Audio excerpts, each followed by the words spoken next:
melaksanakan rekapitulasi hasil perhitungan suara berurutan dimulai dari pemilu presiden dan wakil presiden, pemilu anggota DPR, pemilu anggota DPD, pemilu anggota DPRD provinsi, dan pemilu anggota DPRD kabupaten kota. Biasa di KPPS itu sering terjadi setelah pencoblosan semua bilang kita dari DPR kabupaten dulu. Tidak bisa, ini secara aturan harus dari tingkatan yang paling atas, DPR, presiden, DPR, DPD, DPR provinsi, DPR kabupaten kota. Jadi teman-teman PPD sampai kepada PPS tolong dipantau supaya besok seketika perhitungan suara harus dari pusat dulu baru sampai ke daerah, supaya jangan sampai kita dapat masalah dengan teman-teman dari peserta pemilu dan juga dari Panwas. Jangan nanti teman-teman bilang ini tidak ada orang, kita tuh mainkan saja. Itu konsekuensi hukumnya jelas. Kalau sampai terjadi begitu, minta maaf, kita tidak bisa menolong karena Bapak Ibu sudah keluar daripada koridor, karena di sini aturannya jelas. Rapat pleno rekapitulasi dilakukan secara terbuka, jangan dilakukan secara tertutup. Teman-teman bilang kita pleno di tingkat PPD, misalnya di Kampung Malaflor, ternyata dong mau pergi pleno di SP1 sana, itu masalah. Rekapitulasi hasil perhitungan perolehan suara dituangkan dalam berita acara dan sertifikat hasil dalam formulir D hasil kecamatan atau distrik. Itu disampaikan lewat formulir berita acara dan ada di situ ada formulir D. PPK menemukan hasil rekapitulasi di tempat umum, tempel di kantor kampung, tempel di kantor distrik, atau tempel di tempat-tempat yang mudah dijangkau. Misalnya kalau di distrik Aimas, tempel di alun-alun itu boleh karena tempat-tempat umum. Atau kalau misalnya ada media sosialnya teman-teman PPD sampai kepada PPS, bisa diumumkan lewat media sosial, medsos, diposting. PPK menyampaikan kotak suara dari seluruh TPS dalam wilayahnya kepada KPU kabupaten kota.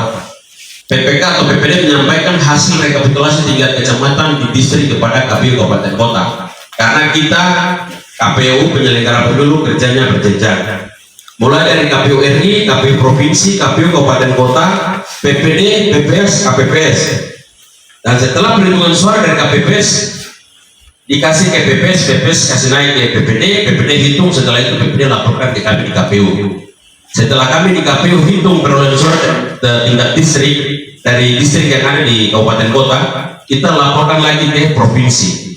Setelah itu provinsi laporkan ke KPU RI, lalu diumumkan secara nasional. Itu yang tadi saya sampaikan, kerjanya berjenjang.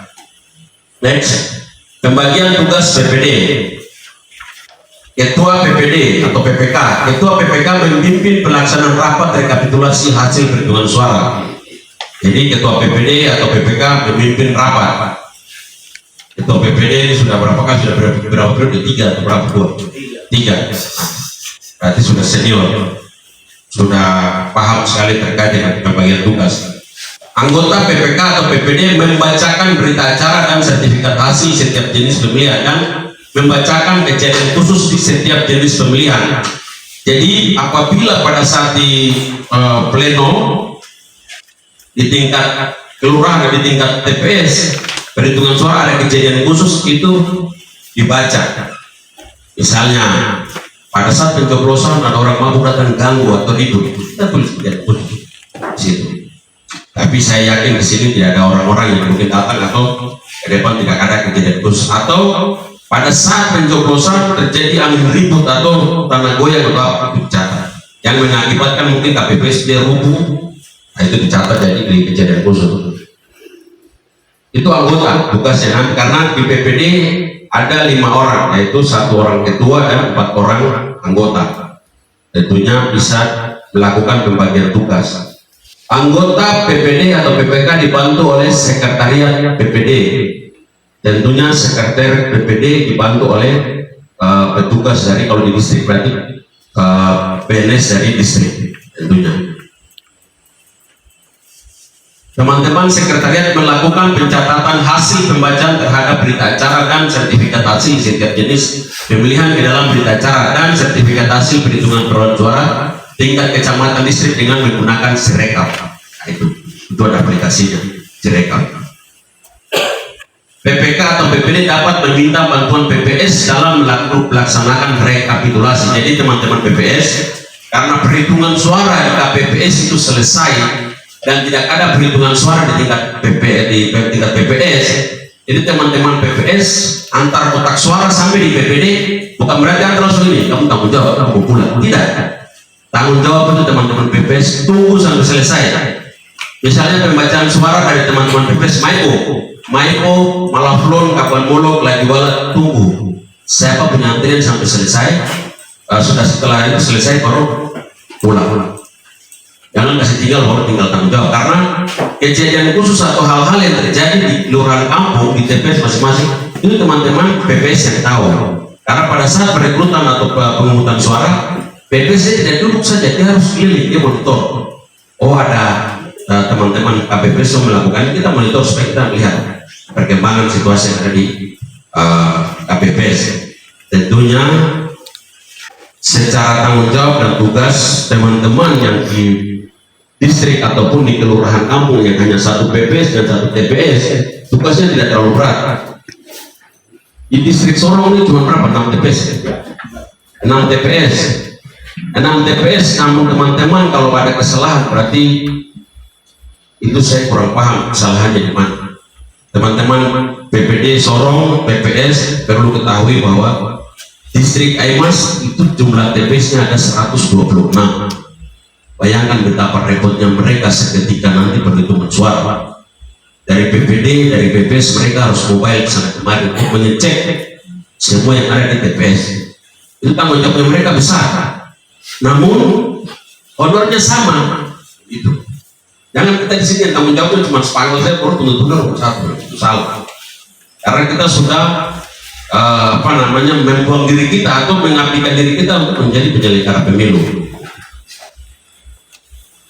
Pembagian tugas PPK atau PPD, itu PPK menyandingkan perolehan suara masing-masing jenis pemilihan dengan data dalam bentuk gambar C hasil setiap jenis pemilihan dalam Sirekap web dan C hasil setiap jenis pemilihan di TPS. Jadi nanti dibandingkan dari Sirekap web yang nanti di HP itu atau di laptop, teman-teman PPD bandingkan sama C planonya, dibandingkan lihat oh ini sesuai atau tidak. Kalau tidak sesuai dibuka yang aslinya. Kebijakan umum, tugas dan pembagian tugas PPK, KPU Kabupaten Kota dan KPU Provinsi. Mekanisme rekapitulasi hasil menggunakan alat bantu Sirekap web dan dilakukan secara panel. Jadi kita nanti melakukan rekapitulasi di ada formulir C plano, ada kita menggunakan web. Jadi nanti sebentar operator dari KPU akan mengajarkan bagaimana teman-teman mengisi hasil dari C plano di lewat web. Jadi kita lapor di sini langsung dia ada di Jakarta. Jadi sudah itu bilang dulu main baku tipu lagi. Yang di sini sudah langsung Jakarta. Kalau main baku tipu berarti konsekuensi hukumnya jelas. Serta panel rekapitulasi, perlengkapan atau kebutuhan rekapitulasi, penyampaian hasil rekapitulasi, penyampaian salinan rekapitulasi secara hard copy dan digital, menggunakan hasil rekapitulasi melalui Sirekap, penyelesaian keberatan. Nah ini kebijakannya. Lanjut. Rekapitulasi di tingkat kecamatan atau distrik. Next. Tugas kita bilang PPD sudah ya. Tugas PPD melaksanakan rapat rekapitulasi hasil perhitungan perolehan suara dalam rapat pleno setelah menerima kotak suara tersegel dari PPS. Tentunya PPS menerima kotak suara perhitungan itu dari teman-teman KPPS kasih ke PPS, lalu PPS antar ke PPD untuk dihitung dari kampung masing-masing.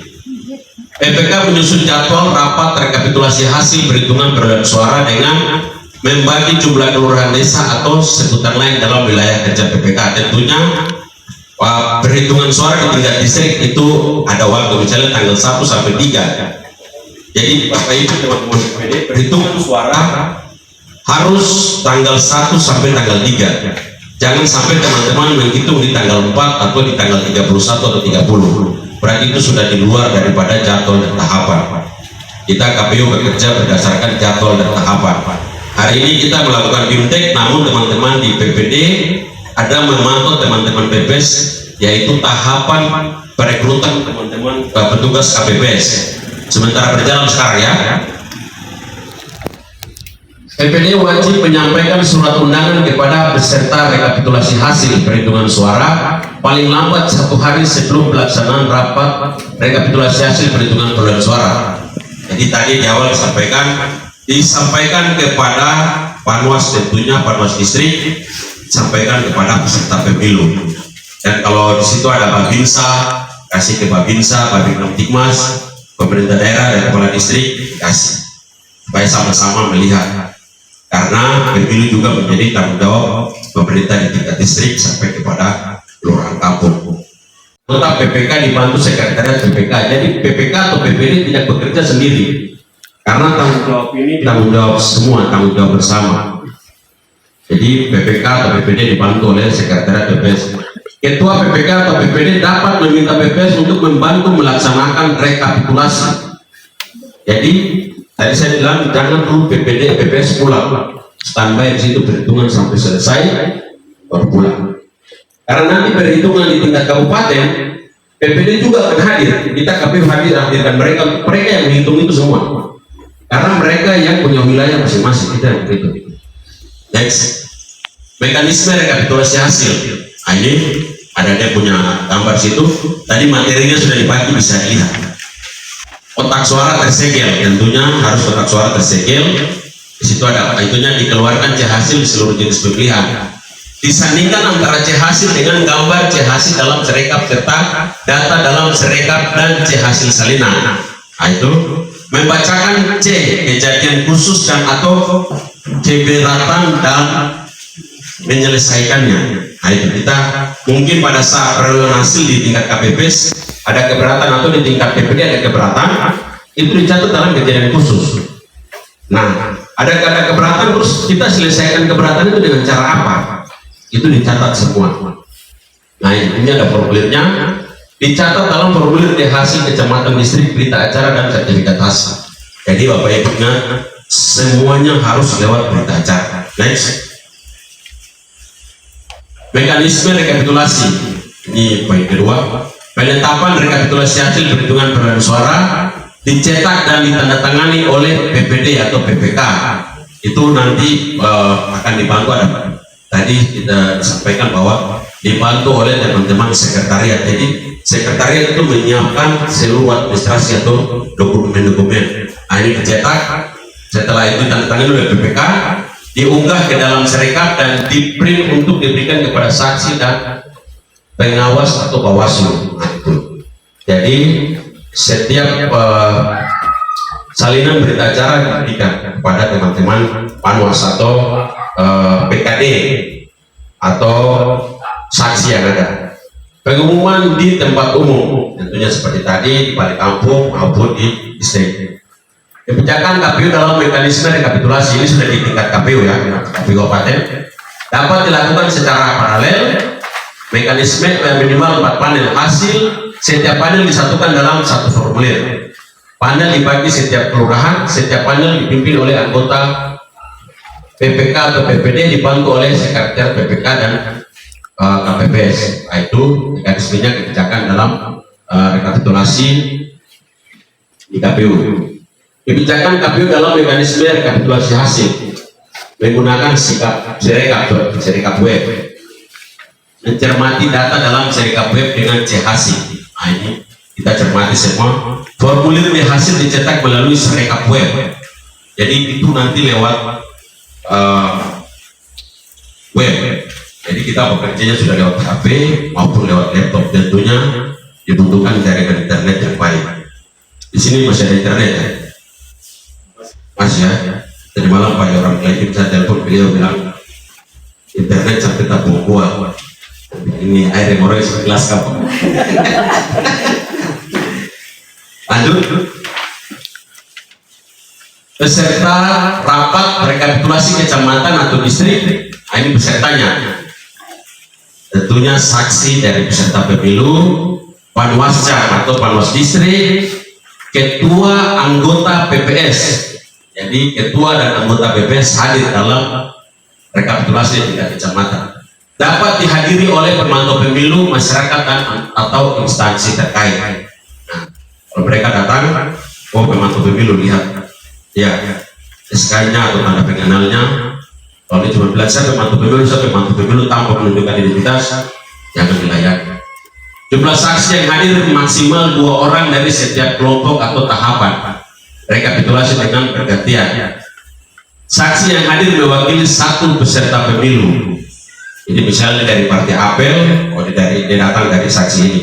Dari partai Belimbing, itu saksinya. Saksi wajib memberikan surat mandat. Ingat, jangan dia hanya datang menyampaikan saya saksi, tanpa menunjukkan identitas atau surat mandat. Kalau dia tidak bisa menunjukkan surat mandat, jangan terima. Dalam hal rekapitulasi dilakukan secara panel, saksi yang hadir maksimal 2 orang setiap masing-masing panel secara bergantian. Nah, itu tadi saksi tidak bisa masuk 2, harus bergantian. Perlengkapan atau kebutuhan rekapitulasi tingkat kecamatan atau distrik, kotak suara tersegel berisi dokumen pemungutan perhitungan suara di TPS. Jadi setelah perhitungan suara di TPS, formulir-formulirnya itu diisi dalam kotak suara. Tentunya kotak suara sudah tersegel. Jangan sampai kotak suara datang dia tidak tersegel. Nanti di situ saksi ada panwas bilang, wah ini kan sudah kerja lapor di mana baru bawa barang yang tidak tersegel di sini. Nah, di dalamnya itu ada berita acara, sertifikat dan catatan hasil perhitungan suara seluruh jenis pemilihan ada di dalam kotak suara. Catatan kejadian khusus di TPS yang ada di dalam kotak suara ini, mereka yang kedua bulatan yang dikasih warna merah yang lanjut. Kelengkapan rapat rekapitulasi kecamatan atau distrik. Kotak suara tersegel dari seluruh TPS dalam wilayah kecamatan atau distrik. Nah itu kelengkapannya. Laptop atau PC, ada printer kepada Serekap web tadi, printer untuk memprint berita acara atau hal-hal yang dibutuhkan di distrik, LCD atau fokus seperti ini. Formulir rekapitulasi menggunakan alat bantu Serekap, sampul kertas dan segel, ATK, kotak kosong, bukan kotak suara ya, kotak kosong per jenis pemilihan untuk menampung berita acara, sertifikat dan catatan hasil perhitungan suara di TPS. Lanjut, kotak rekapitulasi untuk menampung hasil rekapitulasi tingkat kecamatan atau distrik. Saya pikir hal ini teman-teman yang sudah pernah terlibat di dalam penyelenggaraan pemilu sudah melalui tinggal ini saya bilang mulai barang yang sebenarnya sudah kita lalui. Mungkin ada peningkatan terkait dengan tadi Serekap web.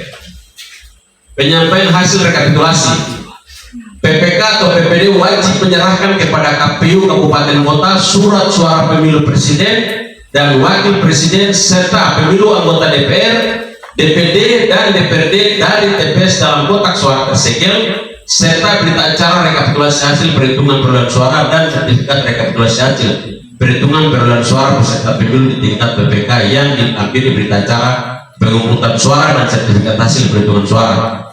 Jadi apapun dia selalu ada berita acara. Itu surat suara, ada berita acara dan sertifikat hasil perhitungan perolehan suara di tingkat kecamatan atau distrik, dilampiri berita acara dan sertifikat hasil perhitungan suara dari TPS. PPWP itu presiden, pemilihan presiden, wakil presiden, DPR tentunya DPR RI, DPD, DPRD provinsi, DPRD kabupaten kota. Next. Penyampaian hasil rekapitulasi.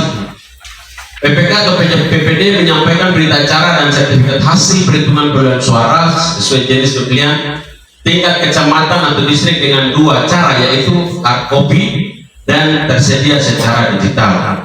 Itu ada dua poin. Disampaikan kepada siapa? Saksi. Yang berikut disampaikan kepada Panwascam atau Panwas distrik. Next. Penyelesaian keberatan. Misalnya terdapat keberatan, teman-teman PPD wajib menjelaskan prosedur dan atau mencocokkan selisih hasil perhitungan suara yang dimiliki saksi dengan berita acara, sertifikat, dan catatan hasil perhitungan suara. Itu penjelasan. Setelah penjelasan diterima, teman-teman PPD melakukan pembetulan yang mungkin sekiranya ada keberatan di situ, melakukan pembetulan. Masih terdapat keberatan, Panwascam hadir. PPK meminta rekomendasi Panwascam. Ya, jadi begitu Panwas, kalau ada perselisihan, Panwas hadir, PPD menyampaikan kepada teman-teman Panwas untuk apa hadir dalam melihat persoalan ini. PPK wajib menindaklanjuti rekomendasi teman-teman Panwas. Jadi kalau Panwas merekomendasikan, hitung ulang, karena ini tidak ada kesamaan antara yang saksi dengan yang dihitung oleh teman-teman PPD. Jadi teman-teman PPD harus melaksanakan rekomendasi hitung ulang. Tapi saya yakin dan percaya teman-teman PPD, PPS sampai kepada KPPS bekerja secara jujur, bekerja secara profesional, dan nanti tidak akan terjadi hal-hal seperti yang ini. Ini sebagai contoh. Dicatat dalam D kejadian khusus dan atau keberatan KPU. Jadi itu ada formulirnya. Nanti pembagian tugas. Ketua PPD menyampaikan, anggota PPD kamu tugas catat ini. Ada kejadian khusus ini, formulirnya tolong catat. Penjelasan ditolak. Jadi ini alurnya di sini. Ketika penjelasan ditolak berarti dicatat dalam D khusus saja. Next. Perhitungan suara ulang di kecamatan atau distrik. Nah, ini terdapat perbedaan jumlah suara pada C hasil dari TPS dengan C hasil salinan yang diterima PPK atau PPD dari TPS. Saksi peserta pemilu tingkat kecamatan atau distrik, saksi peserta pemilu di TPS, Panwaslu kecamatan atau distrik, Panwaslu kelurahan desa atau pengawas TPS. Maka PPK melakukan perhitungan suara ulang untuk TPS yang bersangkutan berdasarkan rekomendasi Panwascam. Tadi sudah ada sampaikan bahwa apabila ada ketidaksamaan perolehan suara berarti tidak ada solusi, ya sudah harus dihitung ulang supaya melihat langsung, karena awalnya itu perhitungan mulai dari KPPS. Next. Pengumuman hasil rekapitulasi di kecamatan atau distrik. Nah, PPK atau PPD mengumumkan hasil rekapitulasi di wilayah kerjanya di tempat umum. Nah, ini nanti ditempel seperti ini. Ini formulir perolehan suara. Next. Rekapitulasi di tingkat kabupaten. Kita di kabupaten. Lanjut. Mekanisme rekapitulasi kotak suara, kotak rekapitulasi tersegel. Jadi kotak suara tersegel itu sampul dikeluarkan di hasil seluruh jenis pemilu tingkat kecamatan atau distrik, disandingkan antara di hasil dan gambar di hasil dalam sirekap serta data dalam sirekap dan di hasil yang dipegang oleh saksi atau Bawaslu.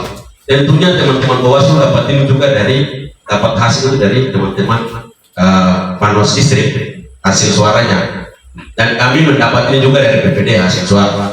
Setelah itu kami KPU membacakan D kejadian khusus. Apabila tadi di awal mungkin ada perhitungan ulang, jadi teman-teman mencatat di kejadian khusus. Perlengkapan kebutuhan rekapitulasi di provinsi, sampul tersegel yang berisi dokumen rekapitulasi perhitungan suara di kabupaten kota. Ini sama, berita acara, sertifikat hasil, isinya catatan kejadian khusus ada di dalam daftar hadir rekapitulasi perhitungan suara di kabupaten kota. Masih sampul tersegel yang muat seluruh dokumen hasil rekapitulasi kabupaten kota, laptop, PC, printer, LCD, formulir rekapitulasi menggunakan alat bantu direkap, sampul kertas dan segel serta ATK. Ini sudah di tingkat provinsi. Next. Penyampaian hasil rekapitulasi KPU provinsi atau KIP Komisi Independen Aceh wajib menyerahkan kepada KPU berita acara rekapitulasi hasil perhitungan perolehan suara dan sertifikat rekapitulasi hasil perhitungan perolehan suara peserta pemilu di tingkat provinsi. Jadi saya pikir ini sudah di tingkat provinsi. Kita cuma dari PPD sampai KPPS, PPS sampai ke PPD, dan PPD lanjut ke kita. Mekanisme provinsi sampai nanti ke RI itu berarti sesuai tingkatan. Mungkin kita lanjut ke slide yang berikutnya. Tadi saya sampaikan bahwa setiap tahapan ada jadwal dan tahapan pengungutan dan perhitungan suara. Pengumuman dan pemberitahuan tempat waktu penggunaan suara kepada pemilih 10 sampai dengan 13 Februari. Pelaksananya itu KPPS. Selanjutnya penyiapan TPS 13 Februari. Jadi teman-teman KPPS sudah terbentuk, mereka sudah mulai menyiapkan KPPS. Di sini kalau ada kantor kampung bisa bikin di balai desa atau kantor kampung. Pemungutan suara di TPS itu tanggal 14 Februari. Kita sudah tahu semua ya tanggal 14 Februari pemungutan suara ya. Karena dari sekarang kurang lebih 60 hari lagi kita sudah mulai pemungutan suara. Perhitungan suara di TPS setelah pemungutan suara dari jam 7 sampai jam 1 siang itu melakukan perhitungan suara di waktu yang sama, yaitu tanggal 14 Februari. Dilakukan oleh KPPS. Apabila perhitungan suara belum selesai, maka diperpanjang selama 12 jam tanpa jeda sejak berakhirnya pemungutan suara atau 15 Februari pukul 12.00 waktu setempat. Nah itu. Jadi apabila sampai sore belum selesai, berarti dapat dilanjutkan 12 jam.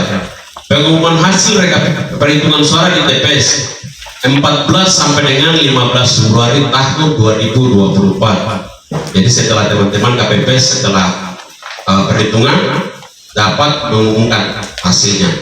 Next, pengumuman dan pemberitahuan tempat dan waktu pemungutan suara. Ini sudah masuk di, kalau misalnya pemilu besok itu ada 2 putaran, karena kita tahu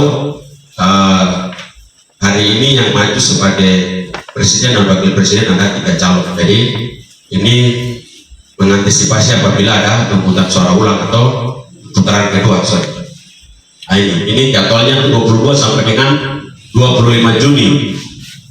Penyiapan TPS 25 Juni, jadi 26 Juni itu pemungutan suara, 26 Juni juga perhitungan. Pengumuman hasil perhitungan suara 26 sampai dengan 27 Juni. Tentunya itu dilakukan oleh teman-teman KPPS, dipantau oleh PPS dan juga PPD. Next, tahapan pemungutan dan perhitungan suara. Pra pemungutan suara, persiapan pemungutan suara, pelaksanaan pemungutan suara, persiapan perhitungan suara, pelaksanaan perhitungan suara. Next, pra pemungutan suara. Mengumumkan hari dan tanggal pemungutan suara, mengumumkan teman-teman PPD sampai kepada PPS, menyampaikan atau mengumumkan penyampaian surat pemberitahuan pemungutan suara kepada pemilih. Yang kasih dong bagi apa itu dan menerima perlengkapan pemungutan suara, dukungan kelengkapan lainnya dan perlengkapan pemungutan suara lainnya dari PPS. Tentunya PPS menerima dari PPD. Kami KPU Kabupaten menyerahkan logistik kepada PPD dan PPD lanjutkan ke PPS, PPS lanjutkan ke teman-teman KPPS. Next, pengumuman hari dan tanggal pemungutan suara. KPPS mengumumkan hari, tanggal, dan waktu pemungutan suara serta nama TPS kepada pemilih di wilayah kerjanya paling lambat tanggal 9 Februari. Jadi teman-teman KPPS tanggal 9 Februari sudah mengumumkan. Karena KPPS sudah mulai dilantik pada tanggal 25 Januari tahun 2024. Pengumuman dapat dilakukan dengan cara menggunakan pengeras suara di tempat ibadah, menempel pengumuman di depan pengumuman dan atau bentuk pengumuman lain yang lazim digunakan di desa atau kelurahan setempat. Di sini ada balai desa, bisa diumumkan atau bisa diumumkan tadi di situ lewat gereja atau mungkin kantor kampung ada mai, ada toa besar, disampaikan di situ. Next, penyampaian surat pemberitahuan pemungutan suara kepada pemilih. KPPS menyampaikan formulir model C pemberitahuan KPU untuk memberikan suara kepada pemilih yang terdaftar dalam DPT di wilayah kerjanya paling lambat tanggal 10 Februari. Tentunya itu sudah masuk atau sudah mendekati hari pencoblosan ya. KPS menyampaikan formulir model C atau surat pemberitahuan atau yang kita kenal dengan undangan. Ingat teman-teman PPD, teman-teman PPS menyampaikan ke teman-teman KPPS, jangan menggunakan hak pilih orang dengan sembarang. Apabila orangnya tidak ada jangan sekali-sekali kita memberikan kepada orang lain. Yang punya hak saja yang diberikan, yang orangnya tidak ada jangan diberikan kepada orang lain. Mungkin Bapak Ibu ditawar oleh 1-2 rupiah, tetapi tidak tahu konsekuensi hukumnya seperti apa. Apalagi teman-teman yang masih muda, karirnya masih panjang, jangan kita bermain-main dengan api. Apabila pemilih tidak berada di tempat tinggalnya, maka Ketua KPPS dapat menyampaikan formulir model C pemberitahuan KPU kepada keluarganya. Jadi kasih kepada keluarga. Tetapi jangan juga keluarga kasih ini. Ada saya punya anak kita tidak ada boleh di Jawa, jadi kau datang pakai ini. Karena panwas yang direkrut juga tidak mungkin dari kota Sorongson yang kami taruh di sini. Pasti direkrut orang dari dalam kampung itu dan dia akan tahu. Oh ini dari mana? Masa boleh di sini kok dia datang jauh di sini? Oh panwas coba kasih KTP kita cocokkan itu di channel. Kalau tidak sama, tidak masalah di sini. Apabila sampai dengan tanggal 11 2024 pemilih DPT belum menerima formulir model C atau pemberitahuan, maka pemilih yang bersangkutan dapat meminta formulir pemberitahuan kepada teman-teman KPPS. Jadi mungkin teman-teman KPPS belum memberitahukan pemberitahuan ke kami atau ke saya misalnya. Saya lihat di situ ada saya punya nama di DPT. Saya ke sana minta. Jangan minta terus KPPS putar dia lagi. Kalau KPPS putar dia lagi berarti ya itu masalah dengan KPPS. Dia lapor di Panwas. Kalau mau menuntut ya Panwas yang nanti urus dia. Baik kita. Apabila KPPS menemukan pemilih yang telah meninggal dunia,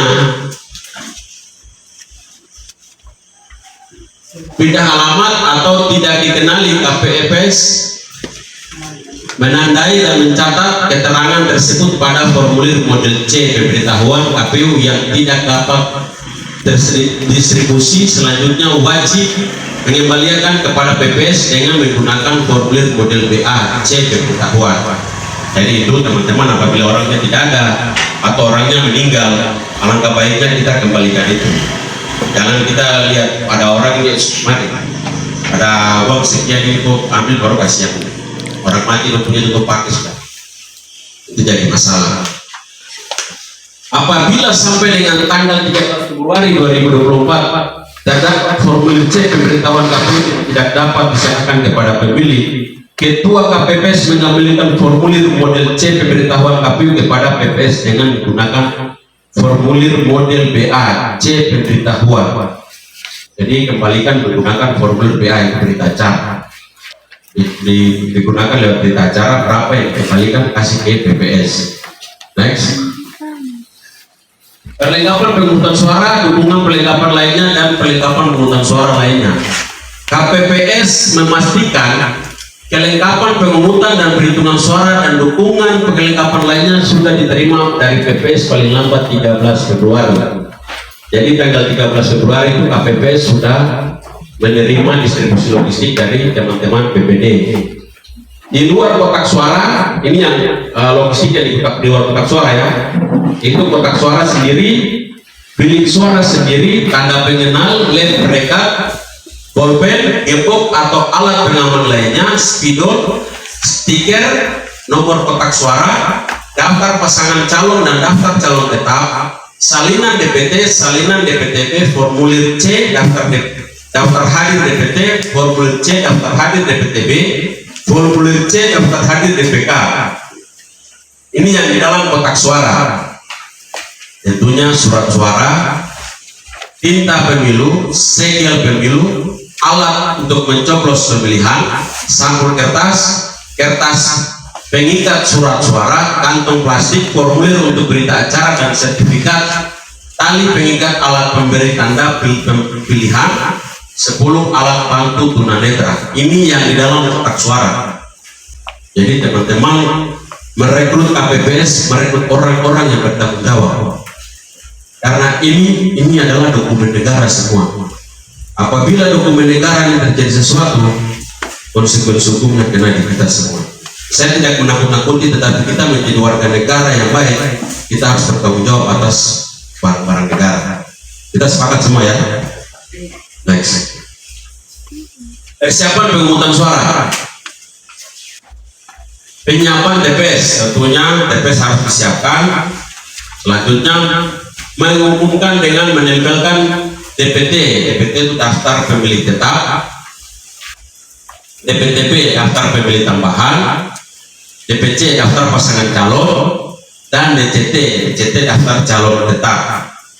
DPC ini daftar pasangan calon itu presiden dan wakil presiden. Kalau kita masuk pilkada berarti gubernur, wakil gubernur, bupati, wakil bupati, dan wali kota. DPRD, DCT itu daftar calon tetap, anggota DPR RI, DPD, DPRD provinsi, dan DPRD kabupaten kota. Penyerahan salinan DPT dan DPTP kepada saksi yang hadir dan panwas TPS. Jadi kita memberikan salinan kepada teman-teman mereka. Kalau mereka juga melihat, oh ini yang datang memang betul atau tidak. Gitu. Next. Lokasi tempat pemungutan suara dapat dibuat di ruang terbuka dan atau ruang tertutup. Nah, ruang terbuka ya mungkin di lapangan begitu kita bikin tenda apa semua. Tapi kalau di ruang macam ini pun boleh. Saya pikir berapa kali pemilu di sini ya KPPS-nya. Tidak dibuat di dalam ruangan tempat ibadah. Tentunya jangan di dalam gereja. Karena kalau bikin TPS dalam gereja itu orang sebaik gimana. Ukuran paling kurang panjang 10 meter dan lebar 8 meter atau disesuaikan dengan kondisi tempat, dan harus sudah diselesai paling lambat 1 hari sebelum hari dan tanggal pemungutan suara. Teman-teman PPD, PPS pastikan pada saat sebelum pencoblosan KPPS sudah rampung semua, dan pada saat itu juga saya juga akan keliling monitoring. Nah, ini tata letak pemungutan suara. KPPS menyusun tata letak TPS dengan mempertimbangkan kemudahan pemilih dalam memberikan suara serta memperhatikan alur pemberian suara oleh pemilih. Ini tata letaknya yang ada di sini semua.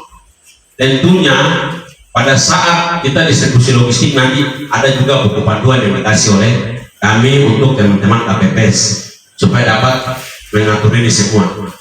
Jadi kembali lagi saya menyampaikan teman-teman sekalian bahwa kita melakukan hal yang sudah pernah kita lakukan, tinggal kita ulang saja. Jadi saya yakin dan percaya Bapak Ibu sudah senior semua. Penjelasan tata cara pemungutan dan perhitungan suara. Ketua KPPS memberikan penjelasan kepada anggota KPPS mengenai A. Tata cara pelaksanaan pemungutan dan penghitungan suara di TPS, dan pembagian tugas anggota KPPS. Jadi semua tugas itu diambil alih oleh ketua KPPS. Tentunya kita tahu bersama jumlah mereka yang jadi penyelenggara di KPPS ada 7 yang menyelenggarakan pemilu, dibantu oleh 2 orang limas.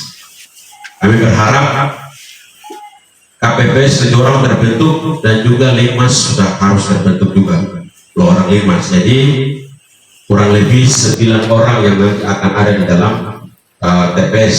Tentunya penjelasan kepada anggota KPPS tersebut dilaksanakan paling lambat 1 hari sebelum hari dan tanggal pemungutan suara. Jadi misalnya itu tanggal 14 pemilu hari, teman-teman KPPS sudah mengumpulkan nomor teman-teman KPPS yang 6 orang tambah 1 7 dengan 2 orang limas dulu baru diskusi.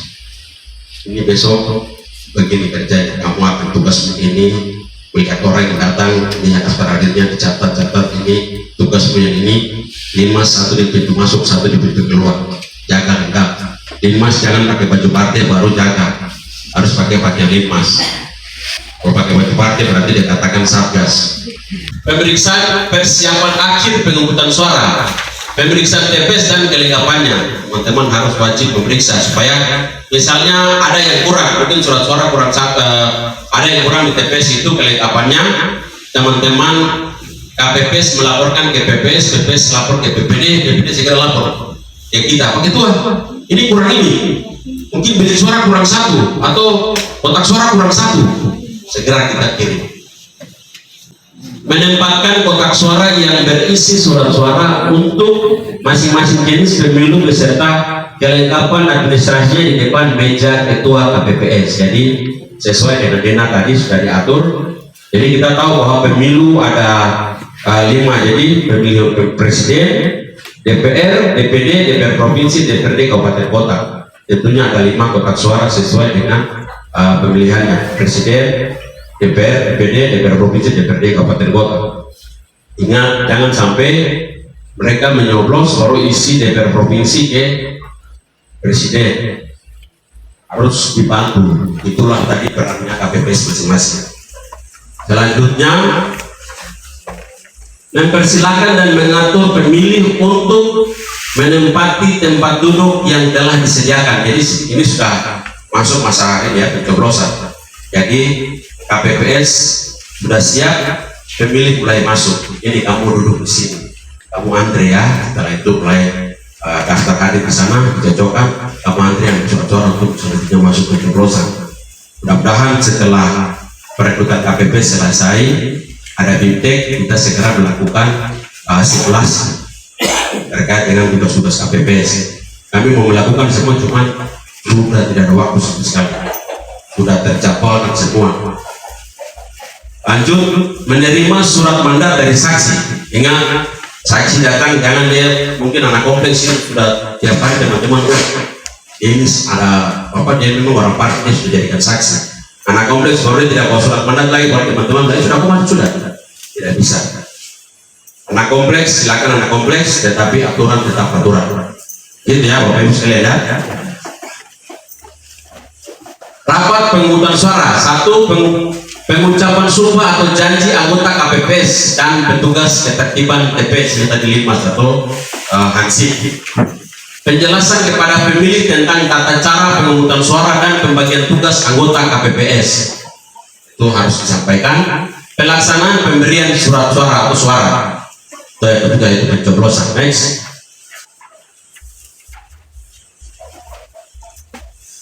Saksi dan pengawas TPS. Pelaksanaan rapat pemungutan suara dihadiri pula oleh saksi peserta pemilu dan pengawas TPS. Adapun ketentuan terkait saksi peserta pemilu yang hadir di TPS adalah sebagai berikut. 1. Hanya dapat menjadi saksi untuk 1 peserta pemilu. Jadi dari partai A tidak bisa lagi jadi saksi di partai B. Cukup 1. Membawa dan menyerahkan surat mandat paling lambat sebelum rapat pemungutan suara yang ditandatangani oleh A. Pasangan calon atau tim kampanye untuk pemilu presiden dan wakil presiden. B. Pimpinan partai politik tingkat pusat untuk pemilu anggota DPR, DPD, DPRD, DPRD provinsi, dan DPRD kabupaten kota. Calon anggota DPD untuk pemilu anggota DPD itu saksi. 3. Tidak menggunakan atau membawa atribut yang memuat nomor, nama, foto calon pasangan, foto calon atau pasangan calon, simbol atau gambar partai politik, atau mengenakan seragam dan atau atribut lain yang memberikan kesan mendukung atau menolak peserta pemilu. Jangan sampai dia datang misalnya caleg A, dia datang pakai caleg itu bawa baju lengkap, serak, buat dia jadi saksi.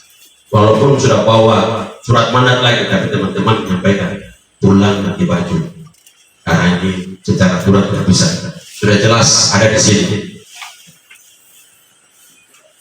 Berjumlah paling banyak 2 orang untuk masing-masing pasangan calon dari partai politik atau calon anggota DPD dengan ketentuan yang dapat memasuki TPS berjumlah 1 orang dalam satu waktu. Yang satu dari jam 7 sampai jam 12 istirahat makan, bergantian bermain lagi dari jam 12 sampai mungkin kapan untuk surat suara. Jadi mereka bergantian. Jangan juga dong masuk tumpuk, kalau banyak nanti kepanasan, akhirnya tumpik semua di dalam. Next.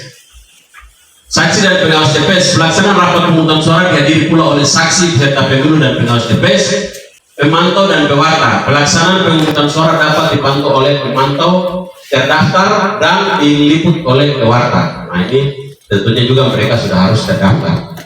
Pemantau yang melakukan pemantauan dan pewarta yang melakukan peliputan wajib menunjukkan surat tugas dan identitas diri yang bersangkutan kepada ketua KPPS.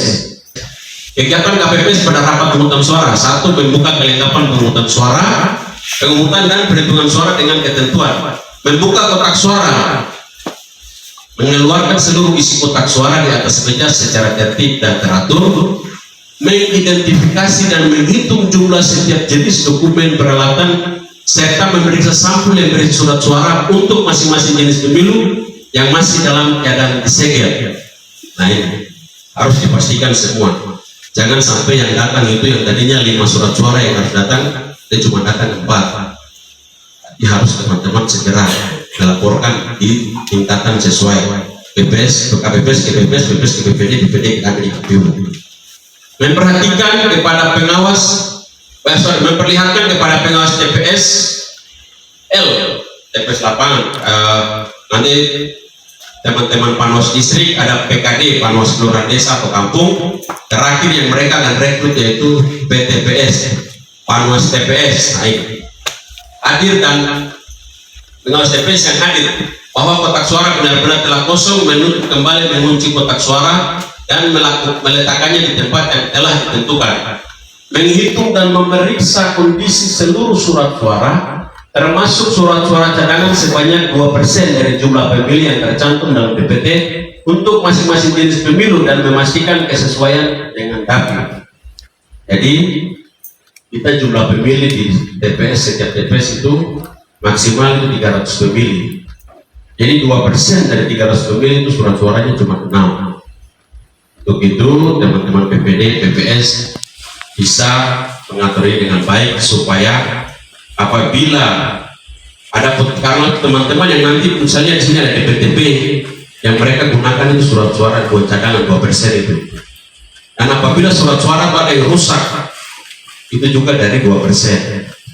Nah ini yang bisa diperhatikan dengan baik supaya kita masyarakat ini kadang nanti orang ribut itu pada saat di TPS. Ini saya nama tidak ada, kenapa? Padahal proses untuk nama ada dalam TPS sudah, bukan kita bicara pada saat pemungutan suara.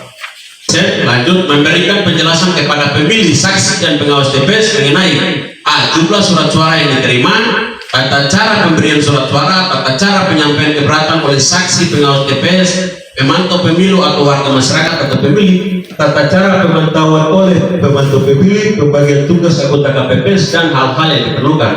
Penjelasan sebagaimana dimaksud pada huruf B disampaikan secara berkala sepanjang rapat pemungutan suara berlangsung. Jangan lupa tawar sampai nanti TPS itu baru mulai coblosan. Jadi segera sampaikan itu supaya meminimalisir waktu. Next.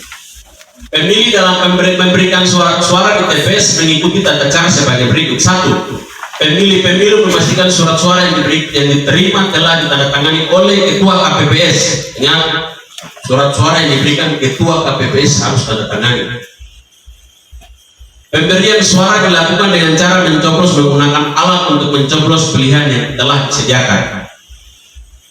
Pemberian suara dapat pada surat suara presiden dan wakil presiden dilakukan dengan cara mencoblos pada nomor, nama, foto pasangan calon atau tanda gambar partai politik pengusung dalam suatu kotak, dan pemberian suara pada surat suara DPR, DPRD, provinsi, DPRD kabupaten kota dilakukan dengan cara menyoblos pada nomor atau tanda gambar partai politik dan atau nama calon anggota DPR, DPRD, DPR provinsi, DPR kabupaten kota dalam partai politik yang sama. Nah itu penjelasannya.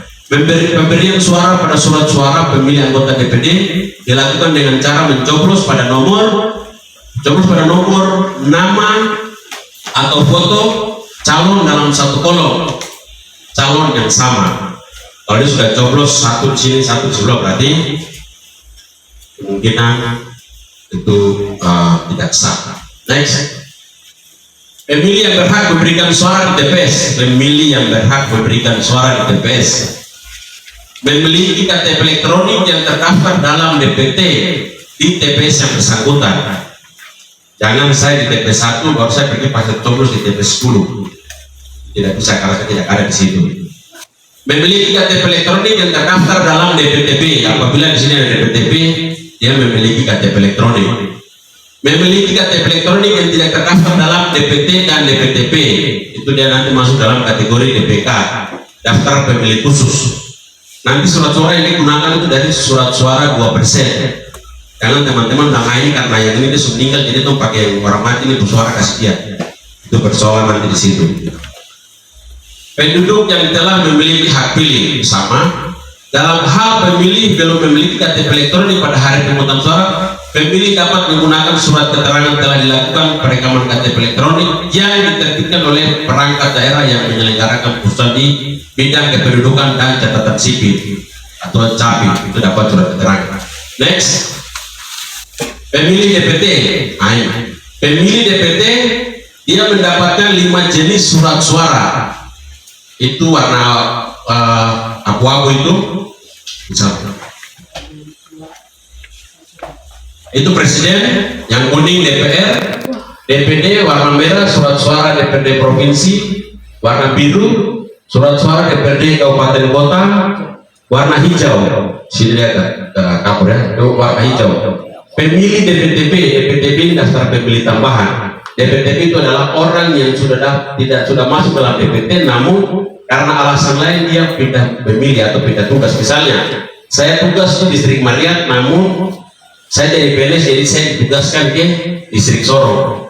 Tapi karena saya nanti pada saat pemungutan suara saya lama ke sana, saya memilih saya di distrik Sorong. Tapi nanti akan dilihat. Misalnya dari distrik Mariat berarti yang kita dapat surat-suara cuma 4. Karena distrik Sorong dengan distrik Mariat itu sudah beda daerah pemilihan. Nah, itu kita dapat 4 surat suara. DPR dapat, presiden dapat, DPD dapat, DPR RI dapat, DPR provinsi dapat, DPR kabupaten kota tidak dapat karena beda daerah pemilihan. Surat suara presiden dan wakil presiden pindah memilih ke provinsi lain atau pindah memilih ke suatu negara. Ini cuma cukup dapat surat suara. Jadi macam saya dari provinsi Papua Barat pindah ke Papua, dari Papua Barat ke Papua Barat, berarti cuma pegang suatu surat suara. Surat suara DPR pindah memilih ke kabupaten kota lain dalam satu provinsi dalam suatu dapil anggota DPR. Saya begini, saya dari Kabupaten Sorong pindah ke Sorong Selatan, berarti saya cuma dapat presiden sama DPD sama DPR RI. Kalau DPR provinsi dan DPR kabupaten kota saya tidak dapat karena sudah beda daerah pemilihan. Nah, surat suara DPD pindah memilih ke kabupaten kota lain dalam satu provinsi, ini sama. Jadi saya dari Kabupaten Sorong pindah ke Sorong Selatan misalnya, berarti saya tetap dapat surat suara pemilih DPD dan juga surat suara DPR RI dan provinsi dan presiden karena masih satu daerah pemilihan. Surat suara DPRD provinsi pindah memilih ke kabupaten kota lain dalam satu provinsi dalam satu dapil anggota DPR provinsi, ini masih sama. Kita di Kabupaten Sorong dan satu dapil. Misalnya saya dari Kabupaten Sorong pindah ke Sorong Selatan, sama. Saya cuma dapat surat suara presiden, DPD, DPR RI, itu saja 3 surat suara. DPR provinsi sama DPR kabupaten kota saya sudah tidak dapat karena itu tadi beda daerah pemilihan.